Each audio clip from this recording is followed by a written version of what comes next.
niat kita memang mau nakal Atau baik. atau baik. Iya, mereka juga tahu gitu Ya, kalau kamu maunya nakal, ya kamu akan disediakan yang nakal. Oke. Kalau kamu mau baik, ya nggak sinkron kalau dikasih yang Iya, nakal, kayak gitu kan. betul. Seandainya ada di momen seperti itu gitu ya, bertemu dengan mereka itu, kalau ibu gimana bu reaksinya?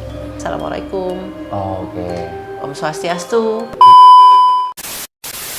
Jadi emang tadi sebelum syuting tuh kita udah sempat ngobrol ya guys ya, bahwa di depan kita ini kan banyak minuman gitu kan. Apalagi kali ini tuh saya udah kedatangan salah satu dari narasumber yang udah kirim ceritanya ke DM Instagram Bali Podcast Studio. Hari ini akan cerita tentang horor.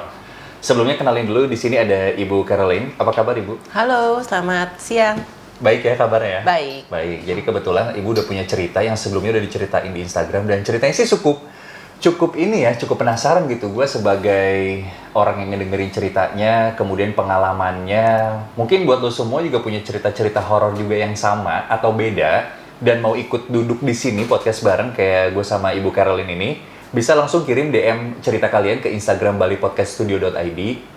Caranya gampang banget. Sebutin nama kalian siapa, umurnya berapa, ada cerita apa, nanti sama tim kita akan dipilih buat kalian yang beruntung buat bisa ngobrol di sini ya. Nah, sebelum ngobrol sekarang, kayaknya gue harus sediain ibu ini minuman dulu nih, karena biar segar, Oh, biar seger ya. biar chill gitu Bu ya. Apa nih? Nah, ini jadi minuman ini tadi kebetulan Dirga lagi lewat di daerah Canggu-Raya sana ya Bu. Di sana itu ada LX Karaoke and Sports Bar.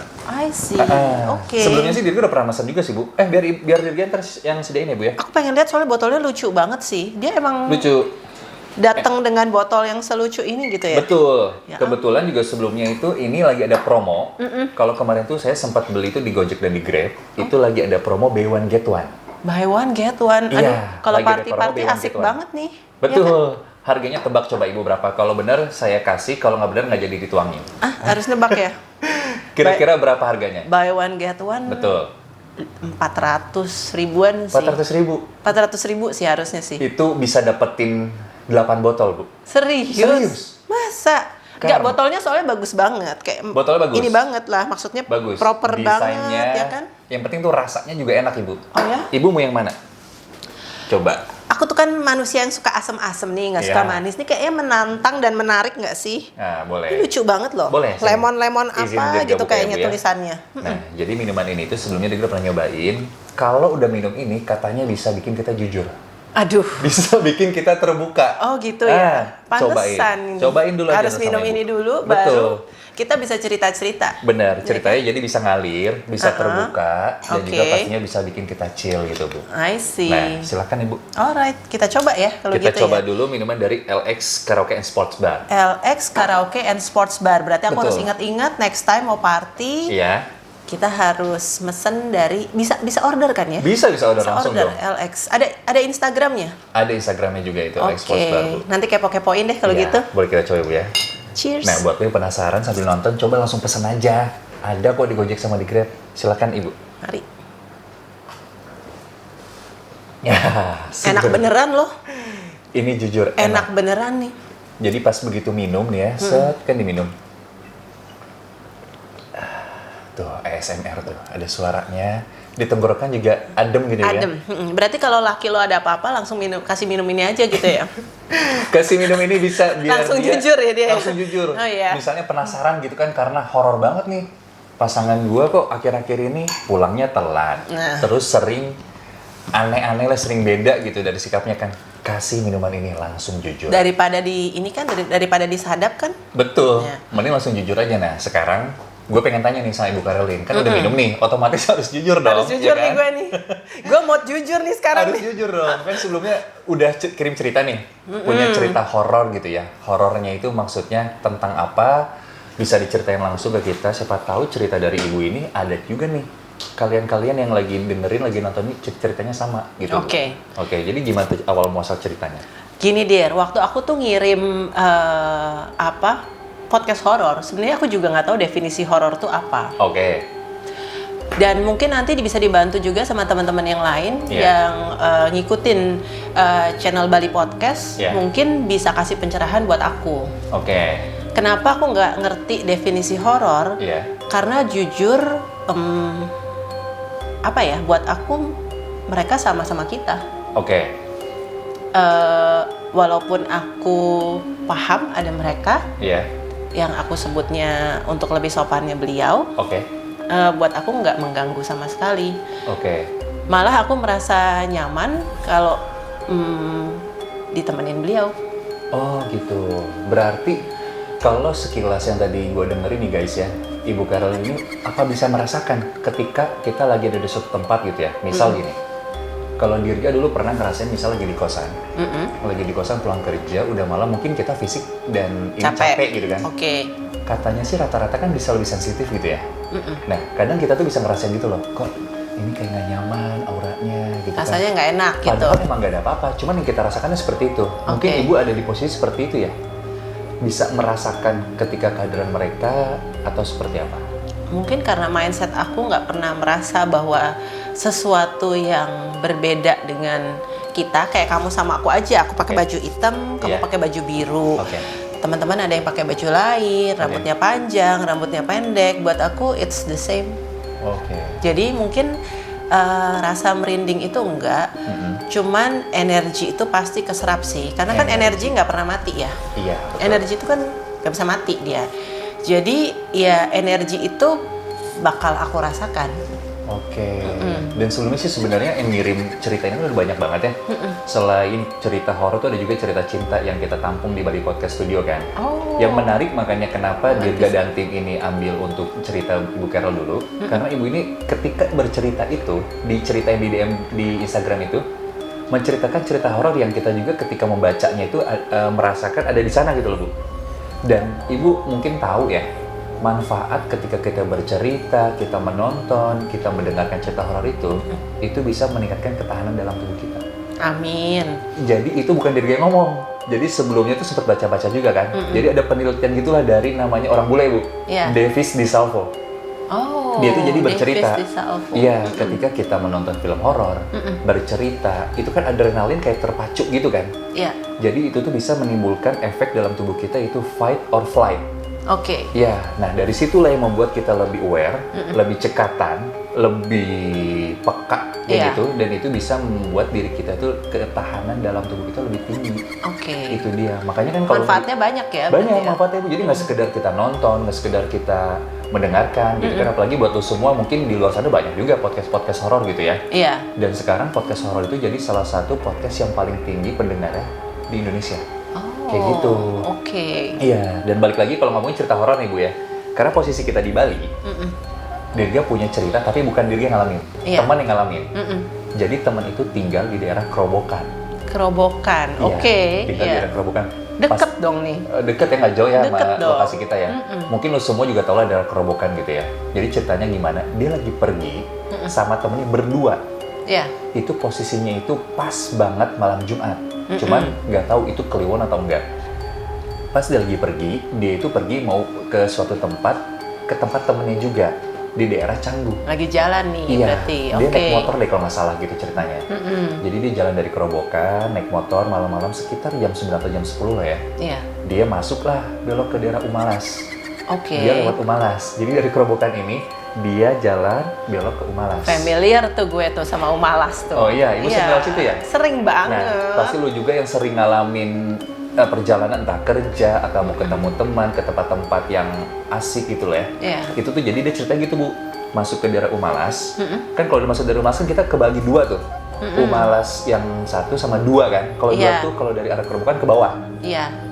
Dia lewat situ, awalnya nggak ada pikiran apa-apa. Oke. Karena mungkin pikiran dia saat itu, masih jam 9 atau jam 10 juga gitu kan. Iya. Udah gitu mungkin lalu lintas di sana kan masih ramai karena ada beberapa toko juga masih buka kan.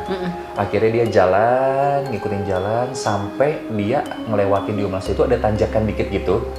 Kalau nggak salah tuh waktu itu dia bilang, yang Dirga inget ya, yang Dirga inget poinnya dari dia tuh dia ngelewatin salah satu tempat makan Middle East gitu. Halal Jadi- bukan sih namanya? Oh iya, Kan ada halal Middle East, Nah, iya. lupa, pokoknya Dirga lupa namanya apa. Jadi itu melewati salah satu tempat makan. Yang Dirga ingat dari mereka itu adalah tempat makan itu makanan Timur Tengah gitu, Ibu. Oke. Mungkin Ibu Itu sering makan di luar gitu. itu enak banget sih. Aku pernah nyoba. Halal Middle East. Halal Middle East Dan dia ada cateringnya juga. Oh, ada cateringnya juga. Aku aja udah pernah mesen. Oh iya, ibu udah pernah. Kalau saya kan belum punya. Lo mesti cobain sih. Iya, jadi yang Dirga inget ya udah dia ceritanya yang di highlight itu aja. Kenapa dia akhirnya inget tentang tempat makan Timur Tengah itu? Karena di daerah situ, nggak jauh dari situ katanya ada perempatan dan ada tanah kosong deket turunan gitu. Di situ dia tempatnya waktu pertama kali. Jadi dia jalan. Ini real, motor dia mati tiba-tiba, Bu. Oke. Jadi ada perempatan kan, kalau perempatan gitu kan kita naik motor pasti ngerem dong, Iya. gasnya diturunin dong. Nah dia di situ langsung bilang tiba-tiba mati, dia minggir, tiba-tiba ada yang manggil dia pas dicari nggak ada. Ini real, bukan ngada-ngada ya guys, ini serius. Suara gitu. Ya kayak suara gitu, mungkin kan kalau kita tetangga gitu kan suaranya kayak, hai, Oh. halo, kayak gitu loh. Bu. Tapi percaya nggak sih justru itulah Gimana? yang menjaga kita sebenarnya. Jarang banget, jujur, kalau persepsi aku ya, perspektif Iya. aku, jarang banget tujuan-tujuan itu buat yang jahat. Oh si makhluk halus yang tadi itu. Iya, Oke. yang aku selalu sebutnya beliau, Oke, itu beliau, oke. nggak pernah menjahatin kita sama sekali. Justru berusaha banget, istilahnya kalau aku kan kedengeran nih suaranya ngomong sama kamu, Iya. Dir, hati-hati nanti di jalan, jangan lupa jangan lupa pakai helm, Iya. bawa payung, bawa jas hujan Betul. dan lain sebagainya. Itu yang sebenarnya beliau mau sampaikan ke kita. Nah, kamu hati-hati deh. Kamu hati-hati, jangan ngegas. Contohnya, misalnya kayak di perempatan, mungkin teman kamu tuh berusaha kenceng dan Oh iya. Iya kan? Bener. jadi ya udah, daripada anak ini ngeyel dan nggak dengerin, Iya. ya udah kamu minggir dulu deh gitu. Oh gitu, berarti ada maksudnya juga. Karena kan kalau misalnya saya gitu sebagai ya, orang awam biasa gitu ya, mikirnya kan, aduh lagi buru-buru di perempatan ya udah emang harus pelan. gitu Ada kan. lagi gitu kan ya. Iya, tapi kenapa ada ini? Tapi emang masuk sih. Mungkin yang dibilang tadi Ibu Kera tuh ada manfaatnya juga guys. Jadi kalau misalnya lu semua misal lagi di suatu tempat apa, udah gitu lagi ngerasa kok apaan sih udah mati motor terus aneh-aneh. Mungkin bukan itu poinnya Bu ya. Bukan itu poinnya. Mengingatkan. Makanya kita selalu diingetin untuk bersyukur sebenarnya. Oh iya. Kalau dari sisi kepercayaan pasti udah lu bersyukur aja, Oke. gitu kan.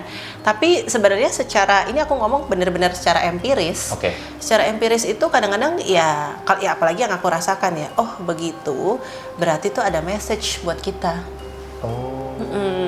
Ada pesannya ya. Makanya aku selalu ya alhamdulillah nggak pernah yang ketemu yang, dan menurut aku juga nggak pernah ada yang jahat, karena Iya. buat ngejahatin orang itu susah. Iya. Bener, buat ngejahatin tuh susah.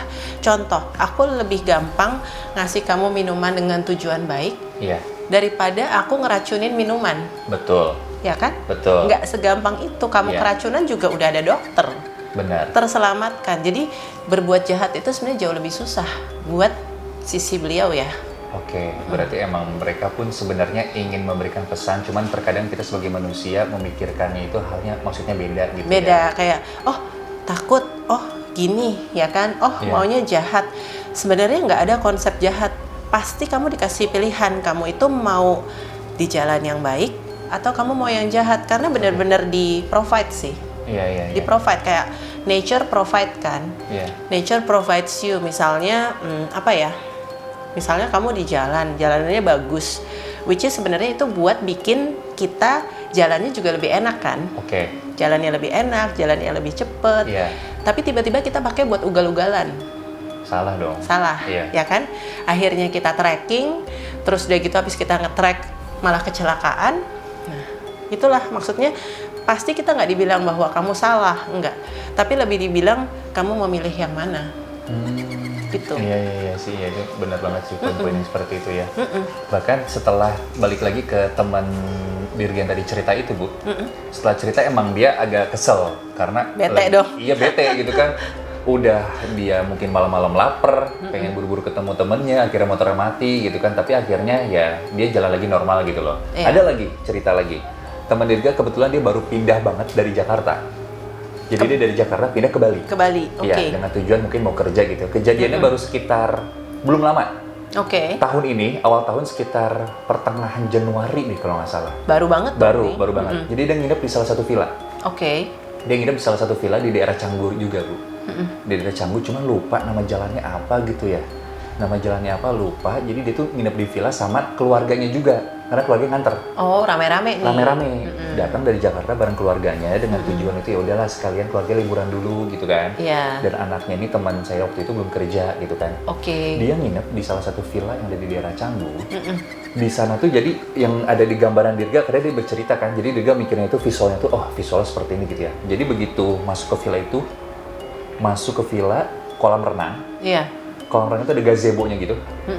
Balai gitu nggak sih? Iya. Kayak balai gitu Kalau ya? di Sunda tuh, di Bandung tuh sebutnya saung, Bu. Saung. Saung. Nah, jadi ada gazebo gitu, kolam renang, visualnya. Kemudian ada ruang buat ngumpul keluarga. Iya. Ruang kumpul keluarga, kamarnya itu karena dia timnya yang ikut banyak ada 3 kamarnya. Kamarnya 1 di bawah, yang kamar utama, 2 kamar lagi di atas. Di atasan ada tempat lagi, Bu. Jadi kayak bukan gazebo ya, jadi tempat ngumpul gitu loh, Bu. Jadi ada ruangan gitu terbuka, ada mejanya, itu bisa buat makan, bisa buat misalnya kalau orang ke Bali itu barbekyuan kayak gitu. Outdoor dining area nggak sih? Nah itu sebutan kerennya ya. Outdoor dining area gitu ya. Jauh sama saung. Jauh sama saung. Satu kata. Saung satu kata. Saung biasanya orang tiduran pakai sarung gitu kan. Kalau ini keren, Bu, pokoknya. Ini panjang ya. Panjang. Outdoor dining area. Gitu. Jadi beda sama yang di bawah kolam renang tadi gitu ya. Nah, kenapa Dirga cerita ini? Karena keinget aja tiba-tiba tadi kan ngomongin yang dia motor mati. Ini dia baru datang ke villa. Nah, pas datang di villa nggak ada yang aneh-aneh. Datang tuh dia yang sore atau siang menjelang sore, lupa jam ya. Dia datang, abis itu kan capek, masuk dulu kamar masing-masing, Bu. Iya, udah istirahat lah ya. Istirahat dulu, masuk kamar masing-masing. Nggak ada yang aneh sama sekali. Dan kebetulan kalau nggak salah di area villanya dia itu ada sekitar 4 atau 5 villa lah dalam satu area gitu, Bu. Oh, banyak berarti dong villanya di sana. Banyak. Dan waktu itu sendiri sempat foto di Instagram story gitu. Itu bagus, ini jujur, ini bagus. Jadi villanya itu ya bukan villa yang maaf jelek, rendahan gitu, enggak. Tapi waktu itu sempat kepo juga, namanya kita netizen kan, Bu. Dia posting, habis itu, wih asik banget, villanya mahal tuh pasti, gue mah nggak bisa. Dia bilang gitu, Bu. Nggak usah norak, kata dia gitu kan. Nih harga kejangkau banget. Intinya gitu, Bu. Nah, setelah itu balik lagi ke cerita villanya. Jadi itu sebelum kejadian, masih sempat kita dem-deman. Akhirnya malam, dia ngadain acara makan malam gitulah sama keluarganya di atas yang tadi, apa, Bu, namanya? Apa tuh? Outdoor dining area. Jadi dia makan bareng di situ sama keluarganya. Dan dia bilang pas lagi di sana tuh, di situ di dekat outdoor dining areanya itu kan ada tanaman-tanaman gitu kan. Mungkin tujuan ownernya itu kalau siang biar nggak panas, kalau malam tetap rimbun gitu loh.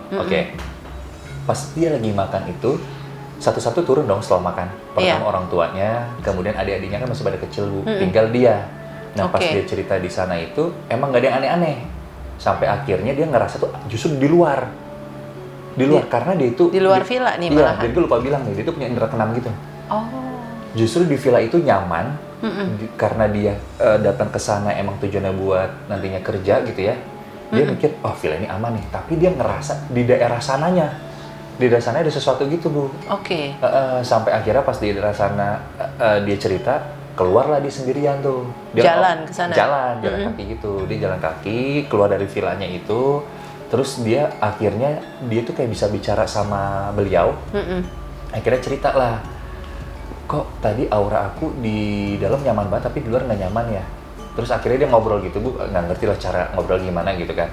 Tapi pesan yang disampaikan sama si orang yang beliaunya ini, oh justru saya tidak apa-apa, justru saya melindungi di daerah sekitar sini. Itu nggak tahu benar atau nggak, mungkin Ibu lebih tahu gitu ya. Maksud yang digobrolin adalah ketika dia di villa itu nyaman, tapi pas di luar itu dia ngerasa yang aneh-aneh, sampai akhirnya dia bertemu dengan beliau. Si beliau ini cerita bahwa kamu nggak usah mikir gimana-gimana, justru saya menjaga di sini. Nah, akhirnya kenapa dia ceritain ini? Karena dari situ poinnya adalah dia tempat yang menurut dia nyaman itu, terus di luarnya dia ngerasa ada aura-aura negatif, tapi ternyata aura negatif itu terpatahkan ketika dia sudah interaksi sama mereka. Kayak gitu loh, Bu. Jadi benar yang Ibu tadi bilang sebelumnya, obrolannya adalah kadang kan kita untuk first impression itu kan mikirnya negatif. Tapi kenyataannya nggak gitu. Karena mindset kita udah kayak di movie itu kan pasti yang serem, ya kan? Betul. Pasti yang serem, pasti yang usil, pasti yang jahat. Tapi ya sebenarnya gimana mau manggil gitu loh, istilahnya dir kan nggak bisa. Iya. Jadi kan harus kayaknya di bawah ada sesuatu deh. Iya. Kayaknya kok gue kepengen kesana gitu. Iya. Nah itu kan harus punya rasa kayak feel aja, Oke. ya kan? Contoh nih di Iya. kamar kita AC-nya mati, Iya. Obviously lo keluar dong. Betul, panas. Gak mungkin dong lo di dalam kamar diem gitu kan? Iya. Pasti lo cari angin keluar. Betul. Pada saat lo cari angin keluar, akhirnya lo menemukan sesuatu yang lain, gitu Iya. kan? Misalnya, tanaman gue kok nggak kerawat sih? Gue baru Oh, sadar nih, iya. selama ini gue jarang keluar ke taman. Jadi gue nggak ngeliat kalau tanaman gue tuh mati ternyata. Iya. Nah, pada saat pertama kali AC kamar kita mati kan kayak nggak nyaman banget gitu kan, ya kan? Tapi ternyata hikmahnya pas keluar, ada something yang bisa gue perbaikin nih, gitu. Oh, kalau Ibu Carol sendiri seandainya ada di momen seperti itu gitu ya, bertemu dengan mereka itu, kalau Ibu gimana Bu reaksinya? Kalau aku sama aja, kayak misalnya kita ketemu orang tua kita, Oke. pasti yang pertama kita sampaikan adalah Assalamualaikum, Oke. Om Swastiastu, Iya. kembali. Jadi kita memang welcome dengan cara salam kita. Oh, gitu. Nggak mungkin kalaupun ada yang tidak baik sekalipun, ya nggak akan nyaman lah. Perampok gitu misalnya, Iya. masa perampok kita salamkan? Iya. Ya udah dia mah ngerampok-ngerampok aja gitu kan. Iya. Tapi kalau orang baik pasti dia akan tahu bahwa kita kita maksud dan tujuannya itu baik sama beliau. Oke. Abis itu mungkin yang paling berasa banget itu energi ya. Iya. Ya biasanya energi itu yang pernah aku alamin, dan makanya aku nggak bisa bilang horor karena itu biasa pada saat orang-orang pass away. Iya. Iya kan, pada saat orang-orang itu pass away, kita sebagai kerabatnya kan nggak bisa ngelihat ya. Iya. Kita cuman taunya ya udah ya dia pass away gitu kan, dia meninggal gitu. Tapi sekali lagi energinya kan nggak hilang. Betul, setuju. Ya kan, energinya mau kemana nih? Dia hidup udah puluhan tahun, energinya mau dikemanain gitu. Betul. Nah dari situlah mungkin dia masih mau megang anaknya, dan mungkin dia masih mau say something ke family-nya. Dan ya biasanya aku sih yang tanpa memang aku prepare, kalau misalnya aku lagi ngelayat atau lagi ada apa ya, biasanya jadinya ke aku gitu. Tapi ngomongin tentang energi mereka gitu ya, juga ngalamin kenapa? Ini sharing aja, kebetulan kan kalau orang tua kan salah satu udah nggak ada gitu ya. Energi itu emang ada tanpa harus kita mencari. Maksudnya gini Bu, misal kita lagi pergi ke suatu tempat, kita pergi ke suatu tempat manapun gitu ya, entah kita ke kantor, entah kita diam di kosan. Kalau di gas selalu energi itu ngerasa ketika malam hari itu maksudnya gini, pulang kerja capek, kadang kepikiran dong, kadang kita kangen dong sama seseorang yang dulu ada di hidup kita gitu ya. Betul. Kita kangen, terus yang Ibu bilang tuh setuju, kenapa? Karena saya udah ngalamin, energi itu tuh ada tanpa kita bisa melihat gitu loh. Dan biasanya ketika kita lagi ngebayangin orang sudah ada, malah masuknya ke dalam mimpi, Bu. Ibu kadang pernah ngerasain hal itu nggak? Ya, karena itu kan dunia yang bisa ketemu ya, di mimpi. Saat kita memang lagi posisinya tertidur, ya itu adalah salah satu alam yang memang bisa kita bertemu. Contoh, pada waktu kita baby, kita masih janin, kita sebenarnya hidup kan? Tapi cara hidup kita kan di alam janin. Betul. Nah, kalau sekarang kan kita hidupnya di alam dunia nih. Nah, kan ada alam-alam yang lain juga. Mau diterima nggak diterima, itu ada. Lah, kalau nggak, simpel aja. Jelasin gimana janin bisa bernafas. Kan cara nafasnya beda sama kita sekarang. Iya, betul. Tapi dia ada, dan kita jaga, gitu kan. Nah, pasti ada alam lainnya, alam mimpi, alam-alam yang lainnya yang membuat kita bisa lebih berinteraksi atau kita bisa lebih ketemu di sana. Itu lebih gampang sih, karena kan nggak bisa ngobrol kayak gini. Iya, nggak bisa. Bukan karena apa ya, karena memang formasi bentuknya sudah nggak berupa raga. Iya. Ya kan, dia berupa energi. Contoh lah, let's say kita ngerokok, asapnya sama nggak sama rokoknya? Tidak. Nggak kan? Rokoknya bisa kita pegang. Betul. Asapnya kita bisa pegang nggak? Nggak. Nggak bisa. Jadi selogis dan senalar itu sih sebenarnya. Terus poinnya lebih ke gimana kita respect. Betul, itu poin juga sih, poin utama itu ya. Poinnya gimana kita respect aja. Contohnya ya udah kalau di tempat umum jangan kencing sembarangan. Iya. Gitu kan? Betul. Sama kalau misalnya kita lagi ke alam gitu nggak boleh asal ngomong gitu Asal kan. ngomong, ya Iya. kan? Berarti kan kita ngedumel nih. Aduh, jalannya capek banget nih. Iya. Aduh, jelek banget nih. Artinya kan kita nggak bersyukur kan? Betul sih. Mm-mm. Nah, banyak Kayak banget gitu. berarti di obrolan ini yang benar-benar ngebuka pikiran gitu ya. Jadi nggak cuma sekedar ngobrol, jadi misalnya buat lu semua juga yang tadi ngedengerin dari awal gimana ceritanya, selalu ada niat baik, selalu ada hal yang bisa kita ambil positifnya ketika kita berhadapan dengan beliau gitu ya. Ya. Gitu Ya. dan mungkin ada lagi yang mau ditambahkan dari Ibu? Sekali lagi tergantung orang sih. Niat itu kan yang paling awal ya. Iya. Kayak kita belum ngapa-ngapain, contohnya kita belum melakukan ibadah kita pun, kita yang penting utamanya adalah niat. Betul. Setuju. Dan niat itulah yang beliau punya kelebihan untuk lebih tahu niat kita. Oke. Niat kita memang mau nakal Atau baik. atau baik. Iya, mereka juga tahu gitu ya. Ya, kalau kamu maunya nakal, ya kamu akan disediakan yang nakal. Oke. Kalau kamu mau baik, ya nggak sinkron kalau dikasih yang Iya. nakal, kayak gitu kan. Betul, kita setuju banget. Jadi semuanya tergantung lagi balik ke dalam diri kita, niatnya seperti apa gitu kan. Iya. Karena ya udah, walaupun kita alamnya berbeda, kita tetap berdampingan dimanapun Ibu ya. Tetap berdampingan. Iya, itu dia. Nah, jadi buat lo semua yang nanti mungkin next-nya pengen nih ngobrol kayak Ibu Carolyn, duduk di sofa ini bisa. Kayak Ibu kan sebelumnya udah kirim DM aja, jadi cukup sebutin nama lu siapa, umur berapa, ceritain langsung DM ke Instagram balipodcaststudio.id. Nanti tim kita pilih dan kita atur jadwal. Buat Oke. jadwalnya siapa yang akan syuting di sini.